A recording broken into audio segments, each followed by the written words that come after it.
Hey guys! Finalizamos o pódio de 3 maiores marcas de luxo do mundo.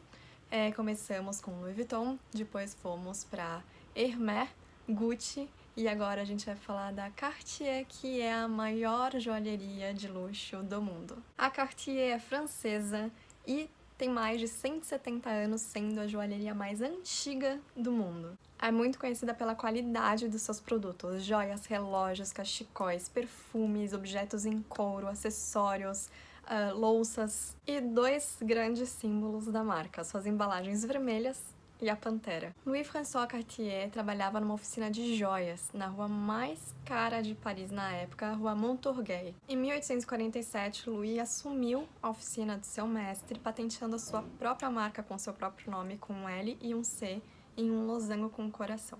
E apenas 4 anos depois, Cartier virou fornecedor oficial da corte real de Napoleão III, por causa de uma intervenção de uma ajudinha da condessa de Newkirk. Em 1853, ele fazia atendimentos privados para um público exclusivo, e 6 anos depois alugou o imóvel que ficou 40 anos atendendo as mulheres que passavam pela Boulevard des Italiens para ir ao Jardin Tuileries. Cartier também fidelizou encantando a imperatriz Eugénie com um conjunto de prata, de chá. Mais 20 anos se passam e Alfred, seu filho, entra como sócio da marca, expandindo ela e incluindo os relógios. Seu outro filho, Louis Cartier, também entra para a marca em 1898 e então a loja muda de nome para Alfred Cartier et Filles, Alfred Cartier e Filhos. No mesmo momento, também a loja muda de endereço e vai para o bairro de Vendôme, que era conhecido na época como bairro, o coração da joalheria.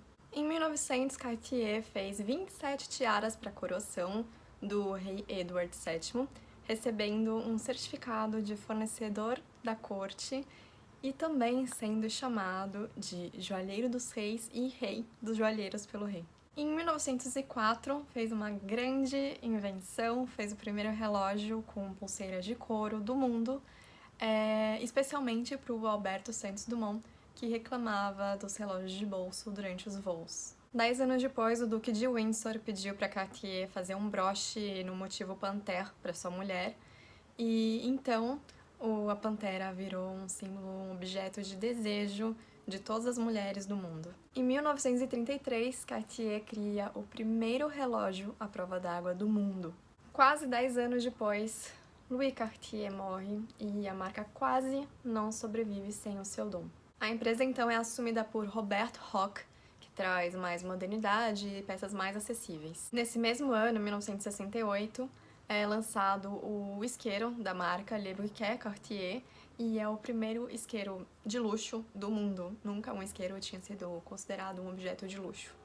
No ano seguinte já é lançado um bracelete que é muito conhecido até hoje, que é o Love Bracelet, criado pela Cartier de Nova York e inspirado em um costume medieval de quando os guerreiros prendiam as suas mulheres antes de partir para batalhas. Eles trancavam elas e colocavam cintos de castidade para ter certeza que eles não iam ser traídos. A Love Bracelet vem com parafusos e uma chavezinha da pulseira. Você só consegue abrir e fechar ela com a chave. Eu coloquei um link aqui na descrição do vídeo com a postagem no blog com todas as informações que eu falei aqui no vídeo e uma listagem de todos os produtos da marca na linha do tempo de que foram lançados. Espero que vocês estejam gostando dos conteúdos e dos vídeos sobre as marcas. Deem as sugestões, não esqueçam de dar like no vídeo, de se inscrever no canal. E é isso. Bisu, bisu. XOXO.